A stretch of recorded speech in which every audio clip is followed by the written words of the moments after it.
Perkenalkan, aku Rika Andrianti, mahasiswa dari Fakultas Hukum, Program Studi Ilmu Hukum, Universitas Trunojoyo Madura, dengan NIM 2101111000314. Di sini, aku akan menjelaskan tentang teori asal-usul negara dengan mata kuliah Ilmu Negara. Berikut video penjelasannya. Selamat menonton.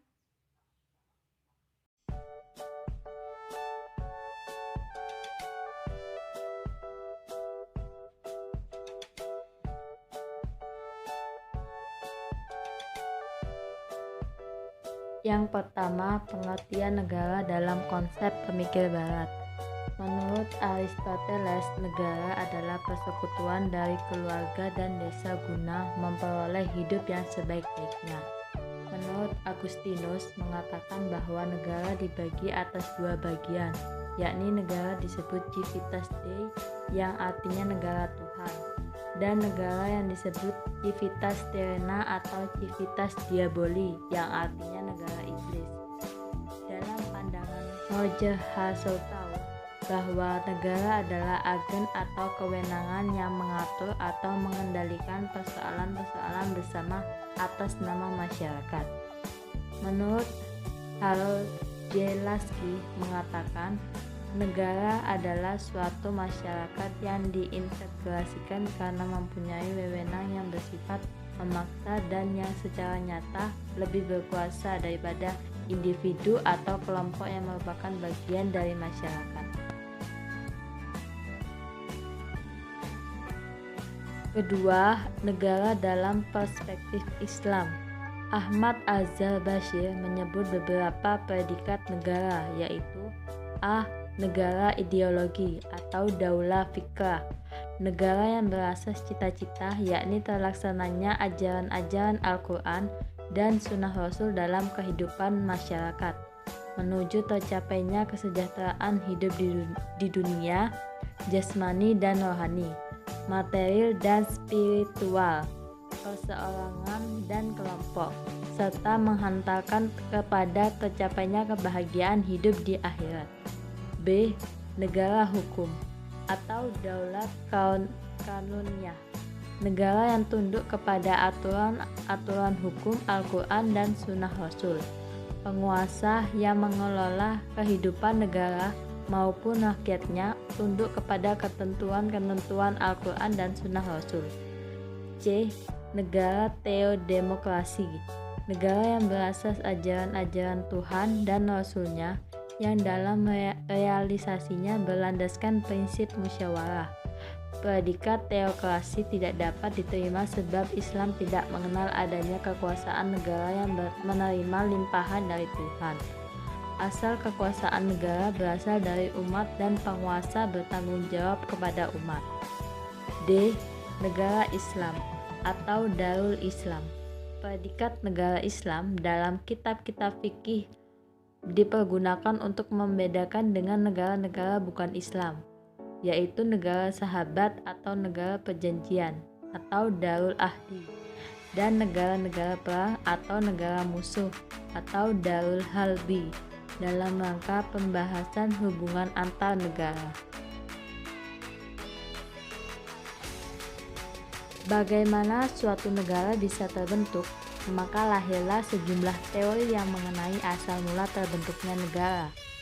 Teori-teori itu akan menjelaskan bagaimana negara itu terbentuk. Pada video pembelajaran kali ini, saya akan menjelaskan beberapa teori, yakni teori ketuhanan atau teori teokrasi.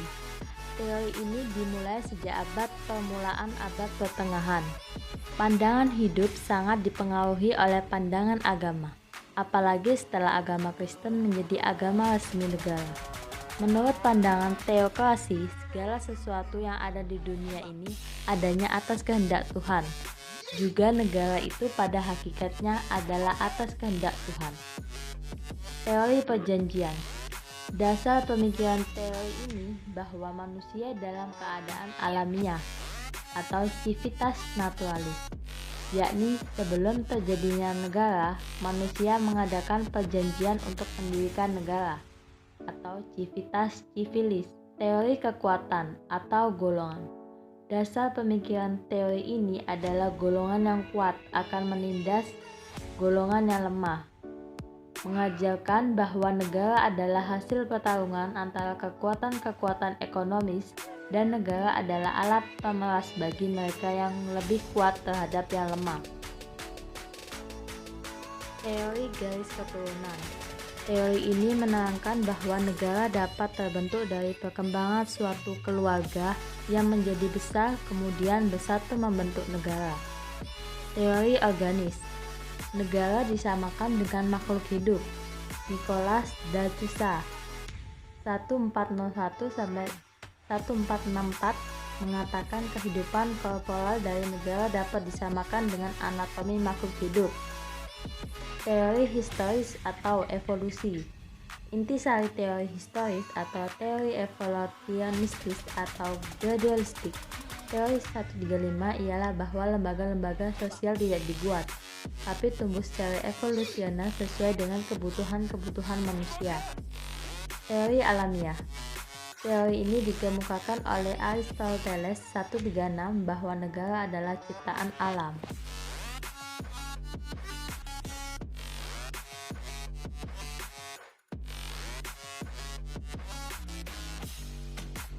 Teori teokrasi dan tokoh-tokohnya.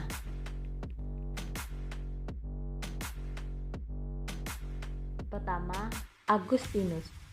Beliau yang hidup tahun 354 sampai 430 dalam bukunya De Civitate Dei tentang negara Tuhan, bahwa terciptanya suatu negara seperti yang dicita-citakan oleh agama yaitu kerajaan Tuhan. Maka negara hanyalah suatu organisasi yang mempunyai tugas memusnahkan perintah agama dan musuh-musuh gereja. Negara sifatnya sebagai alat gereja untuk membasmi musuh-musuh gereja. Ada dua bentuk negara, yakni 1. Civitas Dei atau negara Tuhan, negara yang dicita-citakan oleh agama. 2. Civitas Terrena atau negara iblis, atau juga negara duniawi. Tokoh kedua, Thomas Aquinas. Menurut Aquinas, negara yang buruk pun bukan buatan setan, tetapi tetap diakui sebagai perwujudan kekuasaan dan kehendak Tuhan. Negara timbul dari pergaulan antara manusia yang ditentukan oleh hukum dan tata alam. Tokoh ketiga, Marsilius. Hidup pada tahun 1270 sampai 1340. Dalam bukunya Defensor Pacis atau Sang Pembela, menurut Marsilius, terbentuknya negara itu tidaklah semata-mata karena kehendak Tuhan atau kodrat Tuhan, melainkan negara itu terjadi karena adanya perjanjian dari orang-orang yang hidup bersama untuk menyelenggarakan perdamaian. Jadi, ajaran Marsilius tentang terjadinya negara telah terlihat dasar-dasar dari perjanjian masyarakat.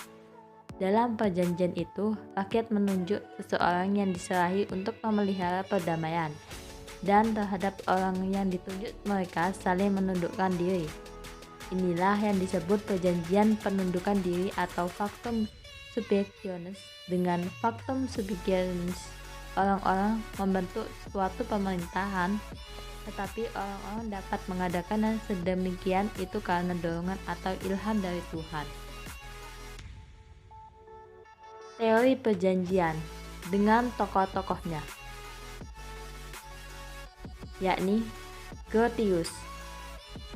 Menurut Grotius, bahwa semua penganut aliran hukum alam mengatakan bahwa terjadinya negara karena diselenggarakannya perjanjian. Hal ini disebabkan karena orang itu adalah makhluk sosial. Karena itu selalu ada hasrat untuk hidup bermasyarakat. Dan yang penting adalah karena manusia memiliki rasio. Jadi bukan adanya dorongan dari Tuhan seperti pendapat Marsilius. Karena itu, Grotius telah memutuskan hubungan antara pemikiran tentang negara dan hukum dengan pandangan teologis. Tokoh kedua, Thomas Hobbes. Tujuan utamanya adalah untuk menyelenggarakan perdamaian. Dalam perjanjian tersebut, mereka menunjuk penguasa yang diserahi untuk menjaga perdamaian yang namanya raja yang mempunyai kekuasaan yang absolut. Karena raja tidak menerima kekuasaan dari masyarakat yang berjanji, melainkan raja menerima kekuasaan dari orang-orang yang mengadakan perjanjian tersebut. Jadi, raja bukan pihak yang mengadakan perjanjian melainkan berada di luar perjanjian.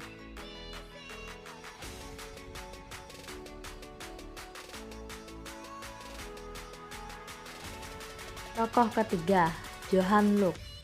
Johann Locke sebagai pemikir teori hukum alam mendasarkan juga teorinya pada keadaan manusia pada alam bebas, menganggap bahwa keadaan alam bebas mendahulunya adanya negara.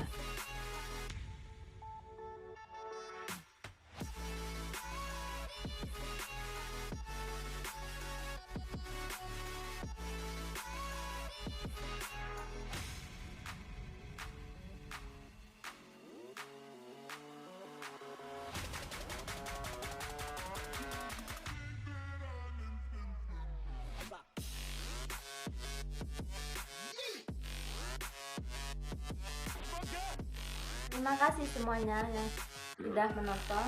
Semoga video tadi bermanfaat untuk kalian semua. Sampai jumpa.